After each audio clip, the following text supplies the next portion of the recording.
बलमा हाँ बलमा कदर न जाने बाली रे उमरिया के।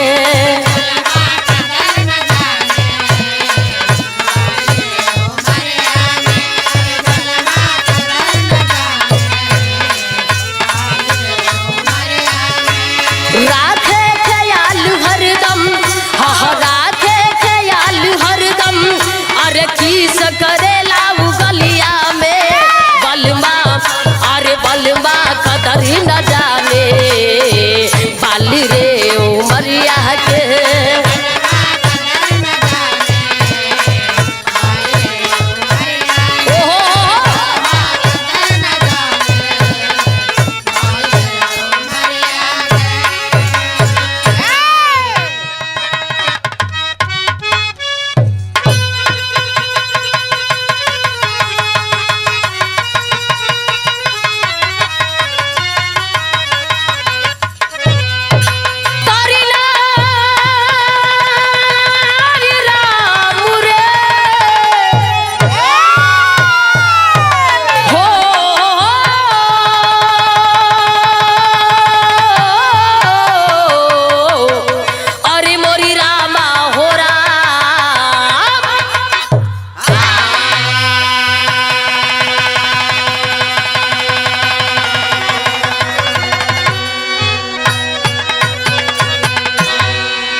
अच्छा बाबूजी, आज हम भोजपुरी बिरहा गायिका शिवानी शेरनी उत्तर प्रदेश जिला सोनभद्र के धरती से पुनः एगो बिरहा के रिकॉर्डिंग खातिर आप सभी के आशीर्वाद प्यार दुलार सहयोग मदद से दाऊद नगर रिकॉर्डिंग स्टूडियो में उपस्थित बने और हमारे पूरे टीम के सहयोग से गार्जियन हमारे लालेश्वर कवि जी, अरविंद बाबू, सरजुन भैया, श्याम बाबू, रामाशीष जवाद जी, धनंजय लाल यादव जी, गार्जियन मुकेश यादव जी और बड़े ही सुंदर ढोलक के वादक डुल भैया और बिरहा के बहुत ही सुंदर कलाकार मगध सम्राट श्रीमान अखिलेश लाल यादव जी और बड़े भैया गुंजन जी के देखरेख में एगो कांड आप लोगों के बीच में पुनः भेजतानी आए हे बाबू। एक कांड दिल के दहला दे वाला कांड हो। कैसे मास्टर? फिर हमें 4 लाइन भूमिका से भाव भाव।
हिंदुस्तान का यह हिस्सा है, लेकिन आज उग्रवाद हमारे कलेजे के टुकड़े का सर काटना चाहता है, लेकिन ये मुमकिन नहीं होगा। ऐसे घटना घटी, कितना घटना घटी बा, हमारे हिंदुस्तान कबो बदले वाला नहीं है। इस तरह से घटना घटेगा बाबू किसी को मालूम नहीं था। भल का मास्टर फिर हमें दुल्हन कव्वाली का टुकड़ा बतने मिजाज से बता के आवाओ।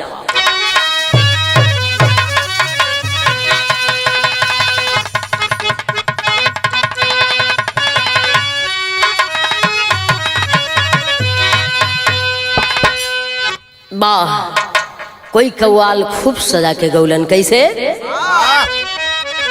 कि अरे अब मजा नहीं मिलता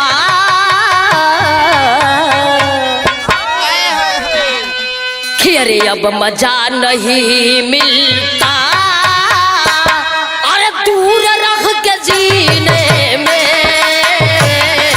अब मजा जियो दूर रह के जीने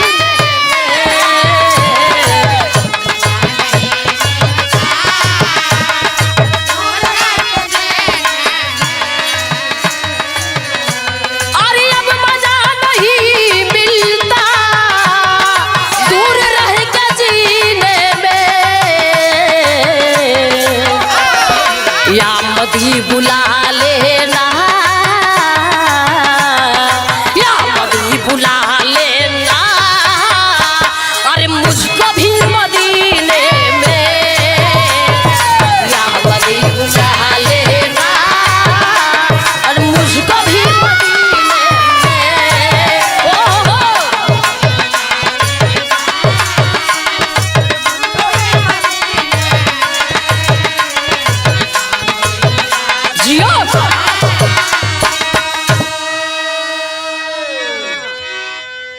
इतना नमूना रहत बाबू, लेकिन हमारे कवि जी बिरहा में दुल्हन भाव लिखल मास्टर कैसे?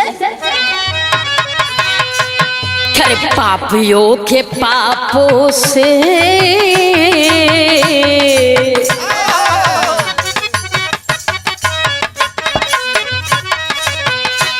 अरे पापियों के पापों से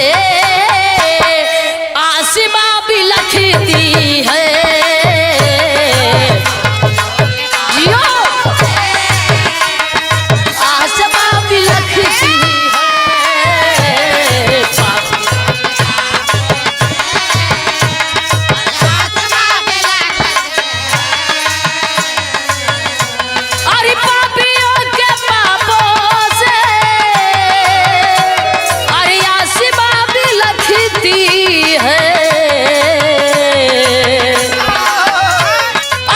कश्मीर हमारा है,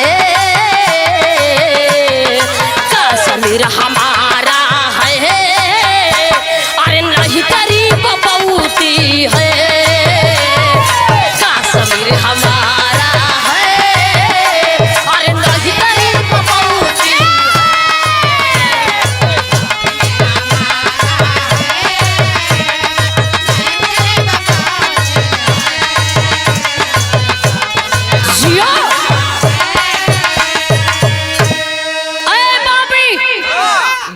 50 लोगन के मार के अपने के महान बलवान मत समझिए, अगर महान समझत हुए तो हमार कश्मीर का टुकड़ा कबो कम ना हुई।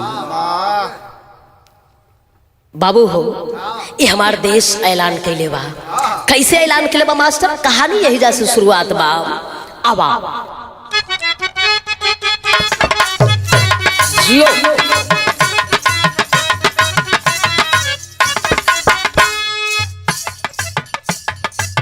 घूमने टूर पर कुछ लोग नजर छोड़ी चले,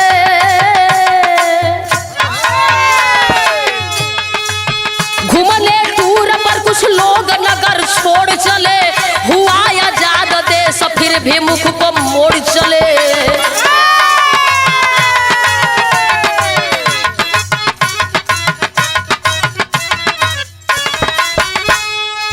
गांधी बंटवारे में नाथ गोली मारे थे, घोर आतंकी फिर बन गए पिछारे थे।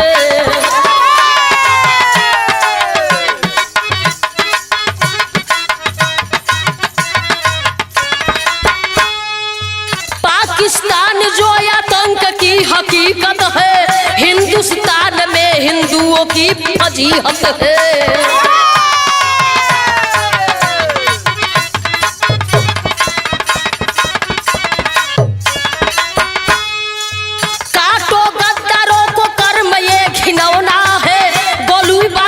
दूराचारी का खिलौना है,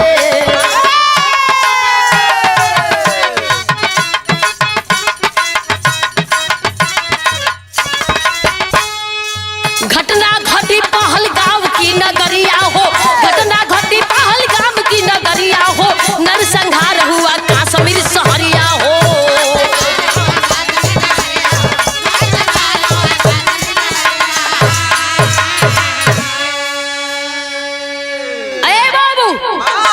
कश्मीर की वादियां फिर एक बार दहशतगर्दों की गोलियों से थर्रा उठी। जिस कश्मीर को घूमने के लिए देश विदेश के लोग आते हैं, ऐसा उसी कश्मीर का पहलगाम 22 अप्रैल 2025 को पुनः सैलाब उमड़ गया बाबू। किस प्रकार से सैलाब उमड़ल है बाबू, एजा तर्ज के नमूना बाबू।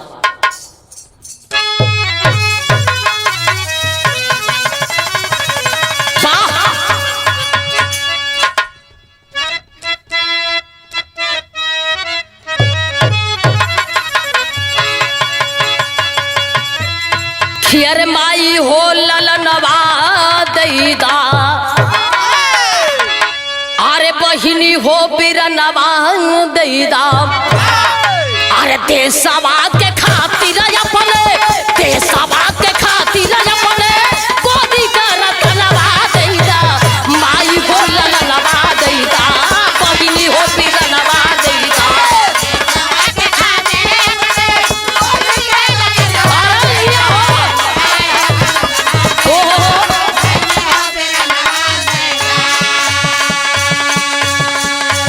इतना नमूना रहल बाबू, लेकिन बिरहा में हमरे कवि जी दुलाइन भाव लिखलन कैसे। रोवेली धरतिया सानी, मिले नाही भैया पानी,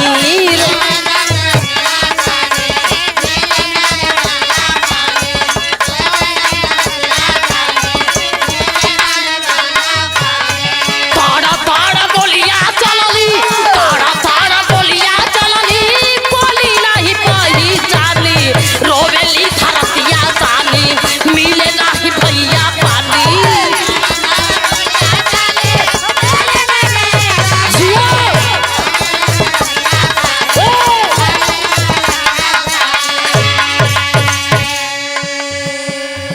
पूछ के धर्मवा पापी कोई दहल नंगा हो,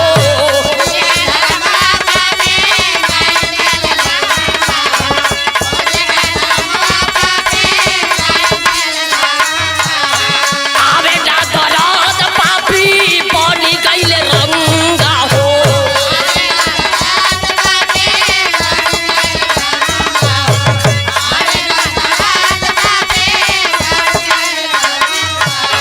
खोनावा के धारा बहे, रोवेली नजरिया कामी, रोवेली धरतिया सानी, मिले नाही भैया पानी।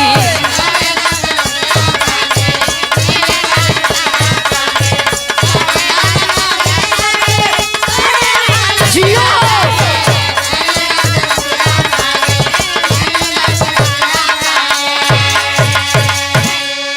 खसिया में गिरी गईले तारा पथ परानावा हो,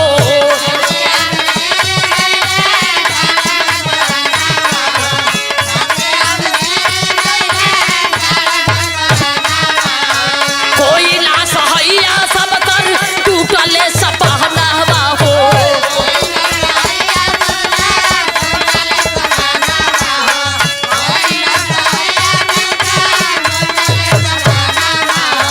आइले आतंक बाटे फिर सही पाकिस्तानी, आइले आतंक बाटे फिर सही पाकिस्तानी, रोवेली धरतिया सानी, मिले नाही भैया पानी।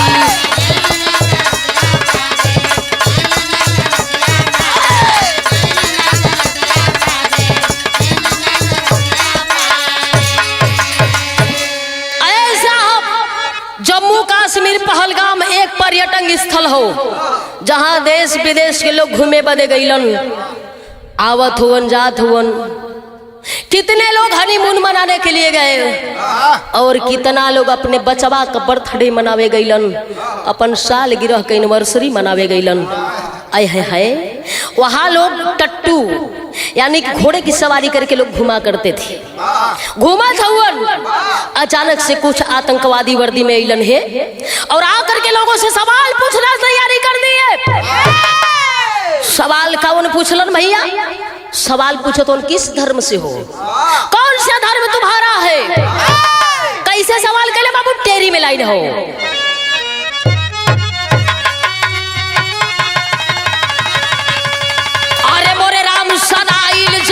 लहू में मटिया, अरे मोरे राम सनाइल जब लहू में मटिया, अरे हिंदू मुसलमान के पूछे लगले जतिया रहा जतिया रहा।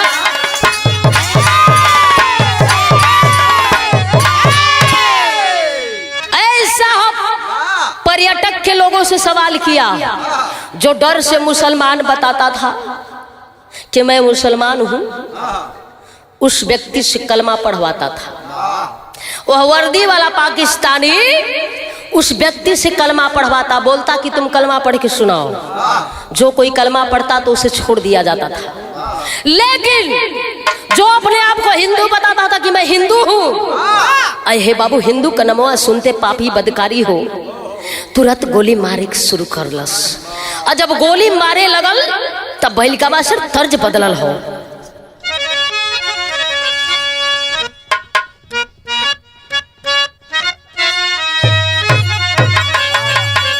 कौनो पत्नी के पति जी के दरोगा साहब अचानक से पकड़ के थाना ले गईलन। पत्नी भोरे भोरे दरोगा बाबू के लगमा जाके एगो सवाल करतिया, बाबू कैसे कि अरे बाबू दरोगा जी,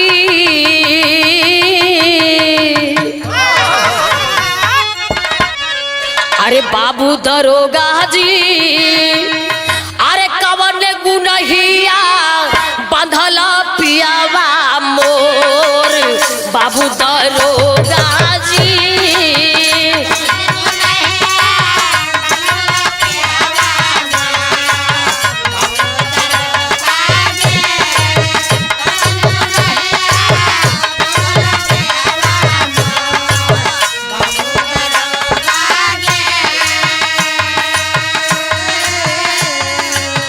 जौनी समय पापी उग्रवादी गोली चलावे लगल बाबू, लाशन के ढेर लगे लगल।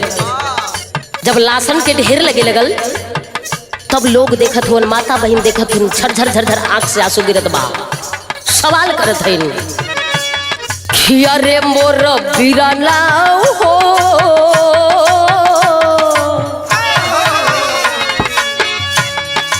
अरे मोरा बीराना हो,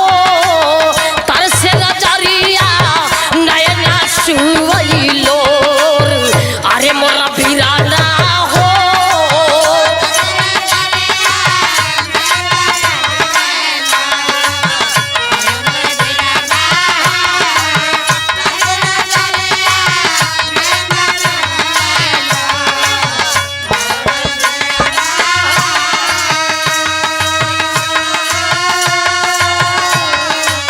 झर झर झर आंसू गिरत बा। सवाल कैले बाड़ी 2800 लोगवा ढेर भइल बा, 17 लोगवा घायल हो।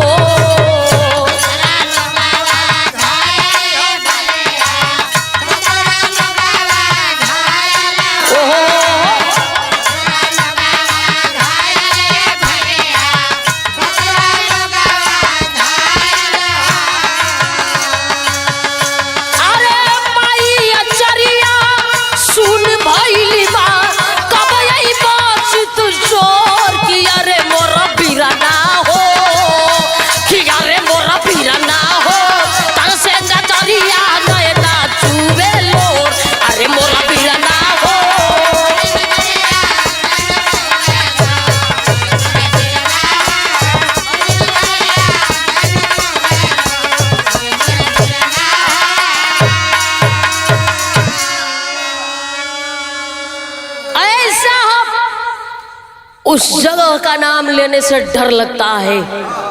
पहलगाम के धरती पर बाबू तड़ तड़ तड़ तड़ गोली चले लगल। आए है भैया, देखते देखते लोगों के नजर के सामने 28 लोग सूखा पत्तल के जैसन उधरा गईलन बाबू, और 17 लोग घायल होकर के धरती पर गिरल बा। हाहाकार मचल बा बाबू। लोग आपस में विचार बनावत हों कि आखिर किस प्रकार से यह बगावत का समय आया है। आए है बाबू, चारों तरफ हड़कंप मच गई। लोग भागे लगलन। उपापी आतंकवादी उस समय 200 बार फायरिंग कैलस और कितना माई के गोद उजाड़ देलस, कितना बहन के मांग उजाड़ दिलस बाबू और मार करके पापी उग्रवादी पाकिस्तानी फरार हो गई। जब मरे हुए लोगन के घरवा खबर गई बाबू, संदेश मिलल बा, ओ समय के तर्ज लगल बाबू कैसे।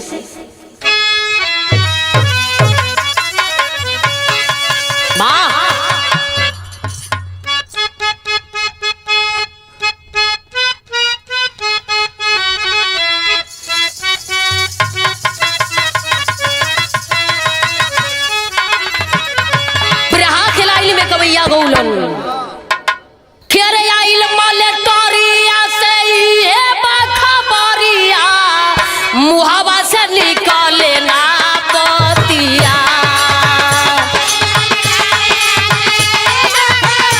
क्या बात है।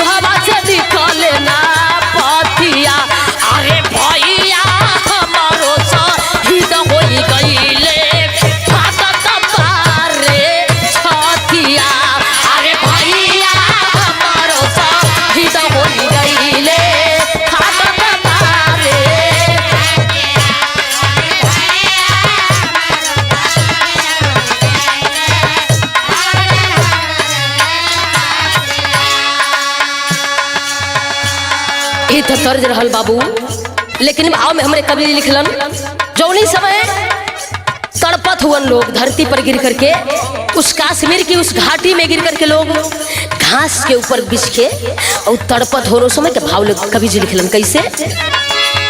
पापी बेईमानवा ना कइले बिचारावा हियरा में उठेला ही लोरावा। पापी बेईमानवा ना कइले बिचारावा।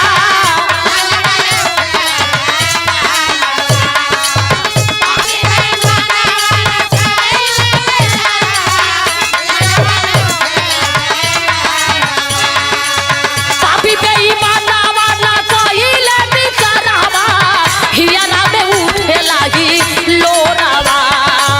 मंगिया के से नूराबू जारी तू समानवा नैना से बारिश से लालोरावा। मंगिया के से नूराबू जारी तू समानवा नैना से पारा से लालोरावा।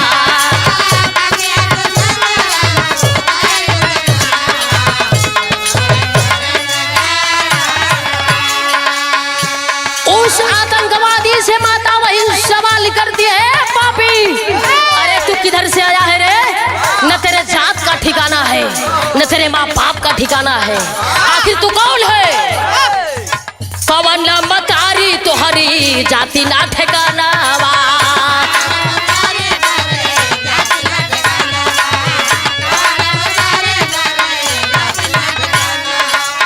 जीवन हराम तोहरो होई तू समानावा।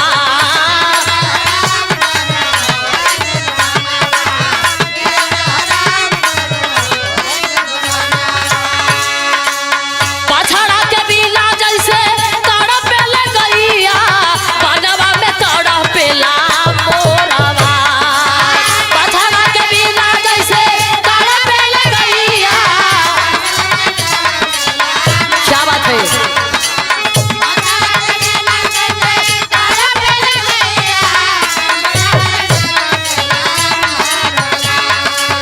पछड़ा के बिना जैसे तड़पेले गैया बनवा में तड़पेला मोरवा।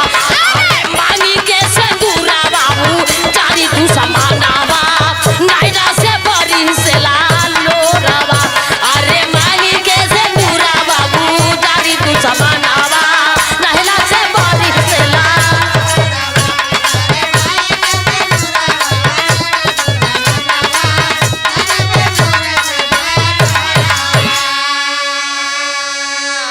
आए है बाबू, जब घरे के लोग के खबर पड़ल बा हो, वो बेसरन के घाटी शमशान बन गई। देखते देखते वहाँ लाशन के खून से ढेर पड़ गई बाबू।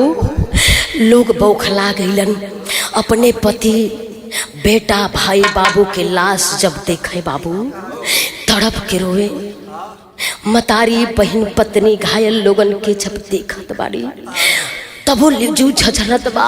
आ जेकर मांग धोआ गई, जेकर गोद उजर गई बाबू, अपने बेटा के देख के झझर के रोत बा लोग। लेकिन आया है बाबू, लोग बतावत हुन घायल लोग के निकाले खातिर हेलीकॉप्टर लगावल गई। 1 घंटा बाद जब प्रशासन पहुंचल बा तब घायल को जीएमसी और श्रीनगर एम्स में भर्ती करावल गई। तब तक खबर आग के तरफ फैल गई हो बाबू। जब आग के तरफ फैलल तो पूरे देश विदेश के सरकार, नेता, परिता, मंत्री, राष्ट्र मंत्री, उप मंत्री, केंद्र मंत्री, सारे के सारे लोग बौखला गईलन। और जब बौखलैलन तो भइल का मास्टर विदेशिया में भाव बा।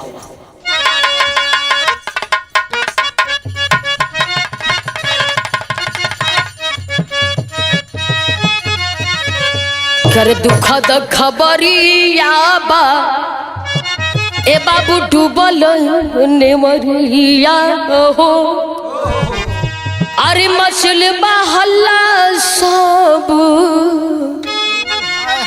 ए पंचो देसी घबरइले,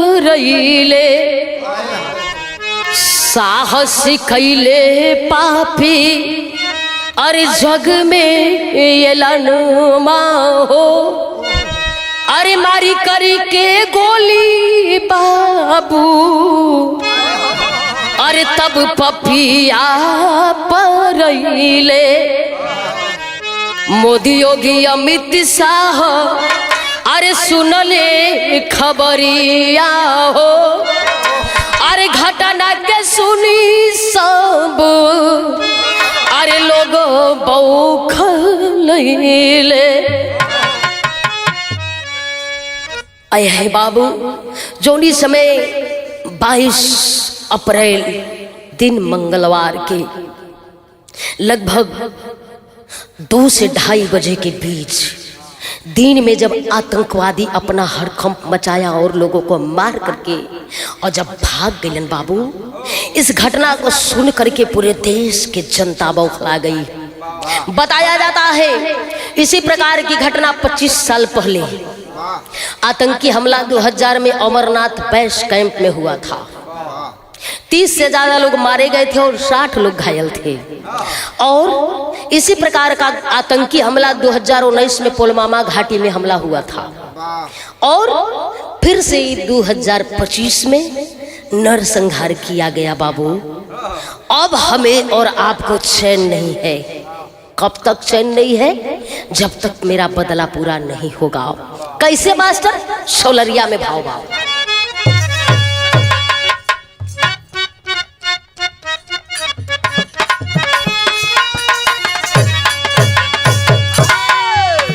भाव के नमूना हमारे कवि जी लिखलन कैसे?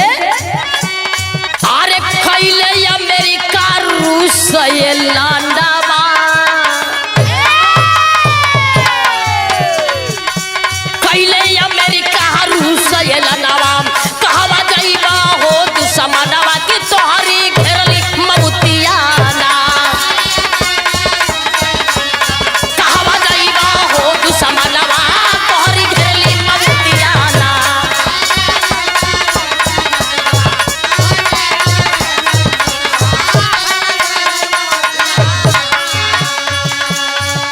अमेरिका राष्ट्रपति डोनाल्ड जवानवा,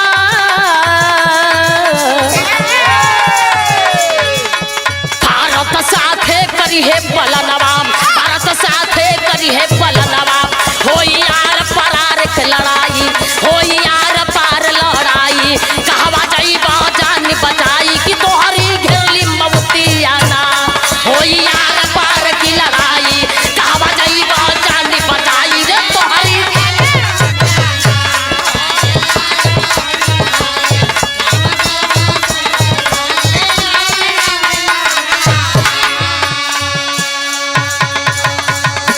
ऐसा ऐलान कर दिए, खबर सुन के अमेरिका के राष्ट्रपति डोनाल्ड साहब ऐलान किए, ए पापी पाकिस्तानी, हम लोगों के जीते जी इतना बड़ा घटना करके चला गया।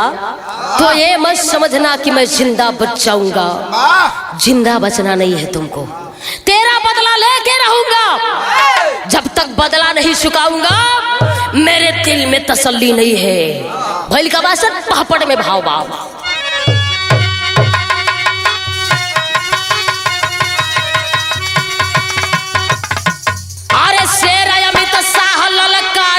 समरिया बीच डगरिया में, अरे शेर अमित शाह ललकारे समरिया बीच डगरिया में। अरे आंख में आंसू मोदी बढ़ल फिकरिया बीच डगरिया में।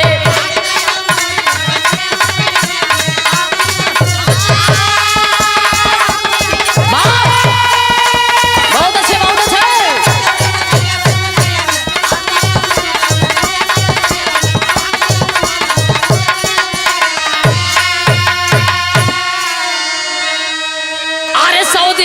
लौटे मोदी, अरे राष्ट्रपति ललकारे हो, अरे आतंकवाद को खत्म करो, अरे सब ही लोग अधिकारे हो। कब्र में कहिया जाइबा, अरे तू मुदैया बीच समरिया में। अरे आंख में आंसू मोदी लिए फिकरिया बढ़ल समरिया में।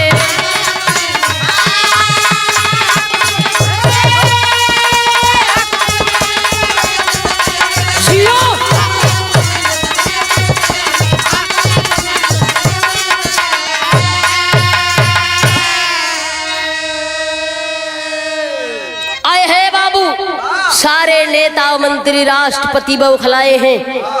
खबर मिला है कि एक बाइक बरामद हुआ है जिसका प्लेट नंबर नहीं है। और ये भी पता चला है कि ये जो भी घटना का अंजाम दिया गया है किसी के मदद से घटना को अंजाम दिया गया है। छानबीन जारी बा बाबू, और ये तो गारंटी बा कि जे पहले बा पकड़ल जाई। काहे कि हमारे नेता में हमारे सरकार में इतना पावर बा। भैल का मास्टर सदर आला में भाव भाव।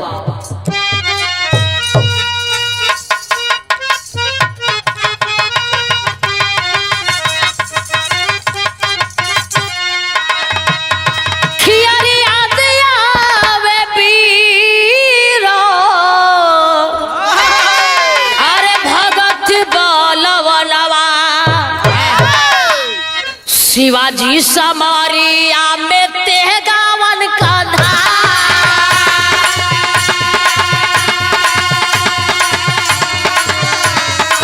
शिवाजी समरिया में तेगावन का धारा।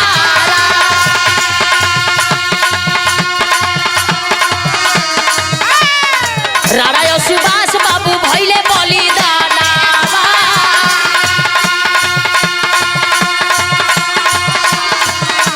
झांसी वाली रानी के रंगी तरवारा।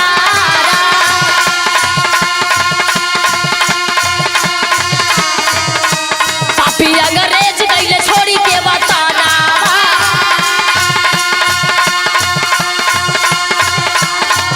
अरे देशवा के बीरावा हो गईले कुराबाना।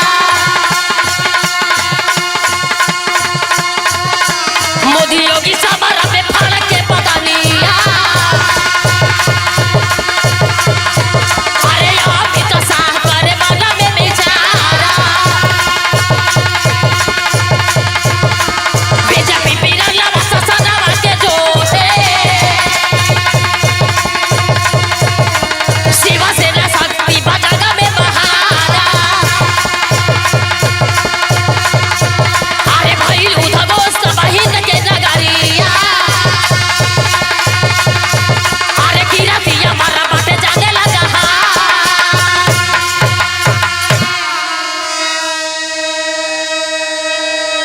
ऐसा ऐलान कर दिए मोदी योगी और अमित शाह ऐलान कर रहे पाक नवाज पाकिस्तानी। तुम बच करके कहीं नहीं जाएगा। ठीक है, मेरे ना रहने पर तू जो भी किया है ना अपने आप को बड़ाई समझ करके किया है। कुछ दिन पहले जब लड़ाई हुआ था तो इसमें अंग्रेजी शासन जो थी हम लोगों के लड़ाई से हमारे अधिकार को जो छीन रहा था, ऐसा भीषण युद्ध हुआ कि अंग्रेजी शासन को भागना पड़ा। तो वही लड़ाई तुम्हें चाहिए। आर पार की लड़ाई चाहिए, यानी कि तुम्हारा यही सपना है कि खून का बदला खून होना चाहिए। तो ठीक है, समय आएगा, इंतजार कर लो, बहुत जल्द मैं खून का बदला खून मांगने आ रहा हूँ। भैली का मास्टर खड़ी में भाव बाप।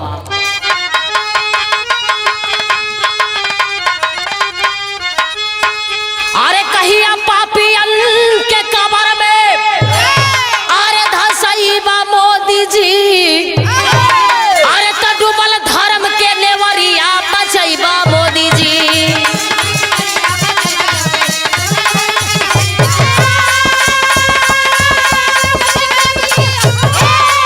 बहुत अच्छा जियो।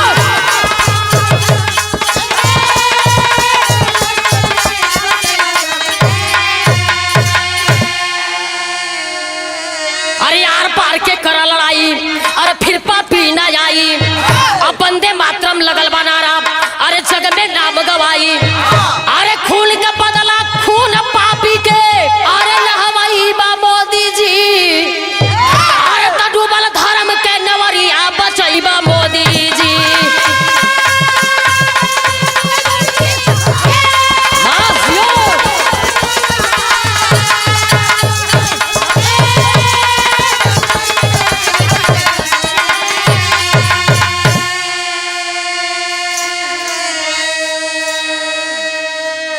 आए है बाबू, इस कहानी को सुन करके अच्छे अच्छे लोगों का कलेजा दहल गया मेरे मित्रों।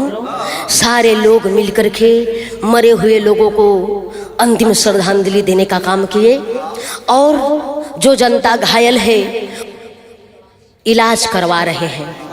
और अभी कुछ देर पहले सुनने को खबर मिला, मरे हुए व्यक्तियों को 10-10 लाख रुपए का योगदान दिया जा रहा है सरकार के द्वारा, और जो व्यक्ति घायल स्थिति में अस्पताल में भर्ती हैं उन लोगों को प्रत्येक व्यक्ति को 2-2 लाख रुपया इलाज के लिए दिया जा रहा है।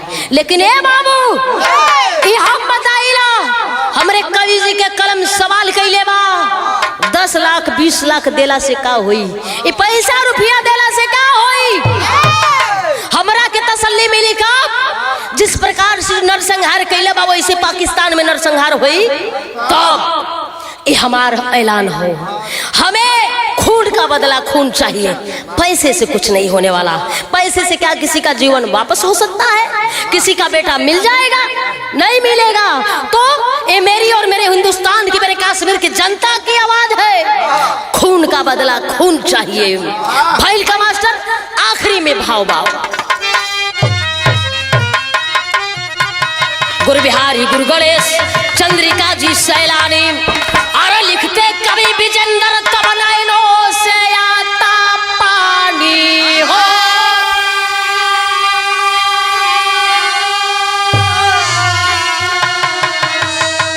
अरे मोरे राम सनाइल जब लहू में मटिया, अरे मोरे राम सनाइल जब लहू में मटिया, शिवानी सोच के अपन रोवेली किस्मतिया, सनाइल जब लहू में मटिया।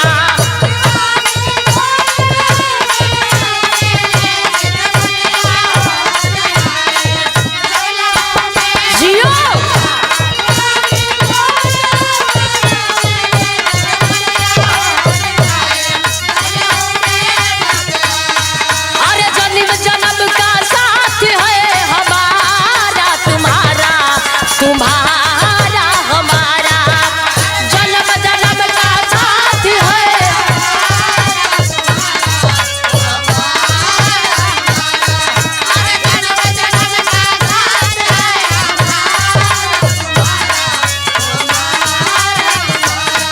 अरे अगर न मिलोगे इस दुनिया में, अरे अगर न मिलोगे इस दुनिया में, लेंगे जन्म तुम्हारा, जन्म जन्म का साथ है हमारा तुम्हारा, हमारा तुम्हारा, अरे जन्म जन्म का तुम्हारा।